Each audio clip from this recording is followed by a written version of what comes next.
আপনাকে কাস্টমার কেয়ারে স্বাগতম। হ্যাঁ হ্যাঁ হ্যাঁ হ্যাঁ, আপনাকে 200 টাকা, হ্যাঁ আপনার 200 টাকা রিচার্জ হয়ে গেছে। আপনার যদি কোনো হেল্প লাগে তাহলে আমরা দিতে পারবো। কি লাগবে? হ্যাঁ অবশ্যই, আপনার নাম্বারে। হ্যালো, হ্যালো, কাস্টমার কেয়ারে আপনাকে স্বাগতম জানাচ্ছি। Thank you. আপনাকে আমি কিভাবে সহায়তা করতে পারি? আপনি কি আমাকে বিয়ে করতে চান? জি, আপনি ভুল নাম্বারে রিং করেছেন। না না, আমি ঠিক নাম্বারেই ফোন দিয়েছি। আমাকে বিয়ে করবেন? জি, আমি বিয়ে করতে ইন্টারেস্টেড না।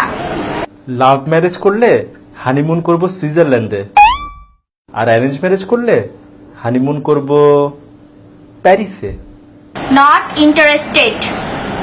কোর্ট ম্যারেজ করলে 10,000 টাকায় বিয়ে করতে পারেন, আর যদি নর্মাল ম্যারেজ করেন তাহলে 20,000 টাকা। জি, আমি তো আপনাকে বিয়ে করতে ইন্টারেস্টেড না, তাহলে কেন আপনি আমাকে বারবার অফার করছেন? বিয়ে করলে প্রতি সপ্তাহে আপনাকে সিনেমা দেখাতে নিয়ে যাওয়া হবে। আপনি বুঝেন না আপনাকে আমি বিয়ে করতে ইন্টারেস্টেড না। আপনাকে সিনেমা হলে পপকর্ন খাওয়াবো। উফ, আমি তো আপনাকে বিয়ে করব না, তারপর কেন আপনি আমাকে বিরক্ত করছেন? অফারের পর অফার দিয়েই যাচ্ছেন। এখন বুঝতে পেরেছেন আপা আমাদের কষ্টটা? যখন আমাদের ইন্টারেস্ট থাকে না, তখন আপনারা কেন নতুন নতুন অফারের নামে বারবার মেসেজ দিয়েই যান। মাত্র 100 টাকায় পাবেন যে কোনো মোবাইলে 160 মিনিট সব সময় কথা বলুন। 1 পয়সা পার সেকেন্ড কল রেটে, মেয়াদ 30 দিন। রিচার্জেই ব্যাকপ্যাক।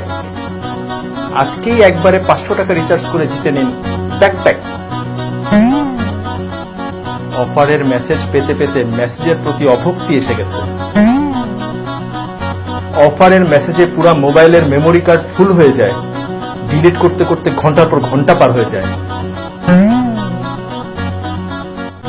ফ্যামিলি অ্যান্ড ফ্রেন্ডস এর ইম্পর্টেন্ট মেসেজ আসলেও মনে হয় যে এটা বোধহয় অফারের মেসেজ, এই মনে করে মেসেজ আর চেকও করা হয় না।